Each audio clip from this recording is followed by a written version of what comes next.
So next thing we need to cover is lift versus ROAS. Incremental lift versus return on ad spend. And this is where I see the biggest rift in the digital marketing world. And this is where I think the biggest gap lies between what the best marketers with the most elaborate campaigns that are doing all this stuff. And believe me, I see folks are like, well, broad doesn't work on my $300,000 a day account. Or people saying, well, I don't know a $100 million brand that's doing that. First off, right here, $100 million brands that are doing that, been doing it for years. Second, if you're running $1,000, $5,000, $20,000 a day, why are you concerned about solving the same problem that the $100 million brand is? Because I guarantee you, Facebook is fitting a different need in their business model than it is for you. So you're trying to solve a problem with the tool that somebody else is using, but their ecosystem looks different. Their problem is different. Their value of their investment has a dramatically different impact on their business model. Now, what we need to get down to here is the raw numbers. Incremental lift versus ROAS. Now, one of the big reasons people say broad isn't working is because the ROAS is worse. I don't care. Now, we have a huge conversation about PSM, profitable scaling margin, that's lifetime value divided by the sum of CPA plus COGS, where we understand that ROAS, and to a greater extent, MER, has no value because it's not cash flow. It's basically, did you get lucky today? Because those numbers are built way more on AOV than they are on future cash flow. One of those things makes you pat yourself on the back and say you did a good job because you got lucky. The other one grows a business with projectable revenue streams that you can borrow against to project inventory and improve customer journey value. That all being said, when you are targeting a 2 million person audience on an interest group or a lookalike, and your CPM is $35, and your frequency is maybe a 1.3, 1.4 on a daily basis, the value and volume of users that you are reaching at a higher cost is far less than if you're going broad and your CPMs are like 20 bucks, 25 bucks. And why are your CPMs different? Well, several reasons. One, interest groups and lookalikes and retargeting audiences come at a premium. They cost extra. Facebook literally used to show you how much more this audience cost.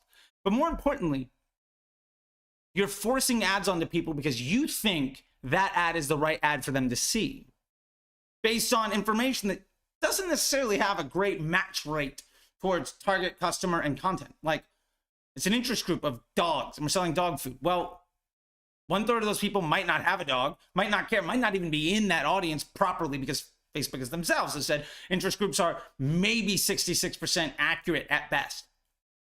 Also, plenty of people talk smack about dogs because they're cat people. If they don't like dogs, they got attacked. There's a million reasons people don't like dogs, but they talk about them. And you're advertising to them. You're spending good money to show your ads to folks that don't want to see you. And so you're creating a liability to Facebook's business model. So as a penalty for you basically being an extraordinarily disrespectful business partner, Facebook's going to charge you more money to reach people. Also, that audience of 2 million, probably more like maybe 500, 600, maybe 700,000 of folks that are actually good. The smaller the audience, the greater the CPM because you're customizing.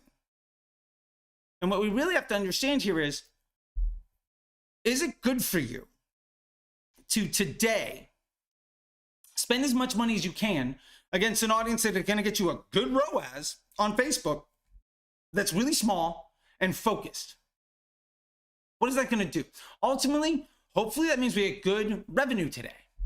All right, that's what ROAS is. That's what MER is. Did we do good today? Or over this week, whatever time window we're looking at, it's a snapshot. Do we get a gold star, yes or no?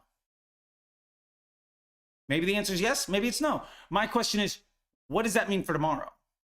And every person that focuses in on this that also says, well, Facebook's really unstable and you can't project for the future, it's because you're focusing on ROAS. If you're prioritizing today's performance, there's no way you can plan for 3 months from now or even next week. And Facebook feels really unstable and highly volatile, and your costs continue to go up because you're focusing, showing all of your ads to an audience that's really high cost, where probably the majority of the people in that audience don't actually want to see your ad at all anyway. And so you're creating an environment where you're giving Facebook lower quality tools to create user experiences for their customers, for their users. So you're a liability to their business model. And as a result, you pay more money. Again, is your CPM $20 or is it $35? Is your CPM $15 or $100? If your CPMs are over $30, I can almost guarantee you, the problem is, one, creative testing. You're probably not doing DCTs at broad to scale with the ads that Facebook users want to see based on estimated action rate and business lift. But more importantly, you're trying to take ads that work and spend as much money against the audience you think is going to work to get a ROAS. Here's the problem. When you're spending $35 CPMs against a small audience where the frequency might be like a 1.5 on a daily basis, or people say first time impression ratio, I need to reach more people, all of this other stuff, that's predicating the idea of how much liability can I present to Facebook to make sure that a very focused number of users enter my funnel and that I control their experience after the first touch. That only works if you have nothing else going on.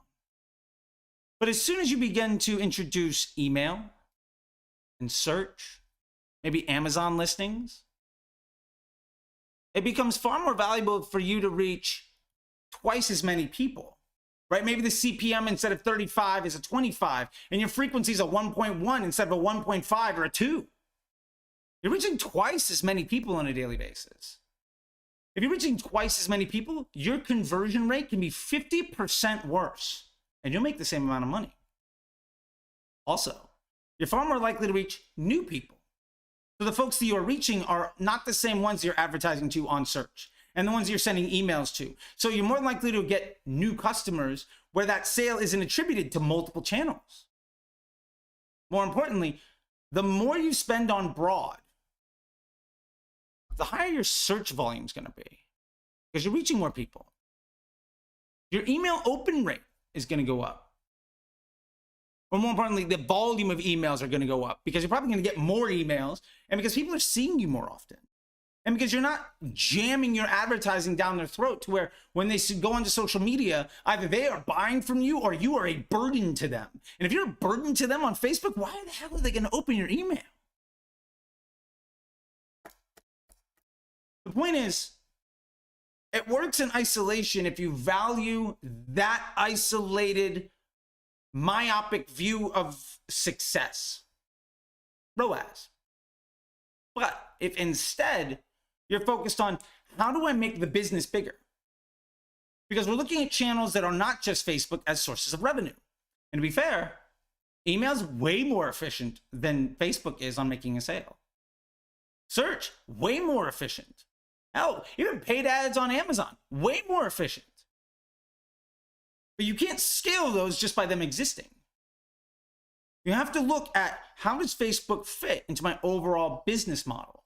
And every time you're investing in lookalike groups and interest groups and retargeting, you're tremendously limiting the scope of people that are coming in. And then folks say, well, I'm looking at first time impression ratio. And if it's really bad, what am I going to do? Well, first off, you need to stop looking at bad data points. First time impression ratio isn't an actionable metric. It's a sign that your ads may or may not be shown to the same people over again, but do I care about first time impression ratio nearly as much as volume? No. I'll take a first time impression ratio that is 1/3 as bad as somebody else if I'm getting twice as many customers, twice as much traffic. I'll take a lower click-through rate all day long. I'll gladly take 20 clicks out of 10,000 instead of 7 clicks out of 100. That's hyperbolic, but you see the point. It's a fraction. It's not a performance metric. And I'll tell you, as I scale businesses, these numbers matter.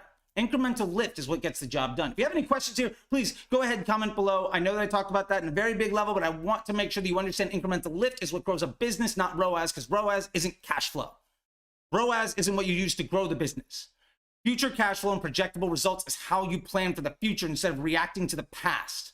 That's what's going to change your confidence level to make a business grow. If you want more information, please ask me questions. If you like this type of stuff, click down below. You'll see links to the newsletter, the MBA program, and a lot more stuff.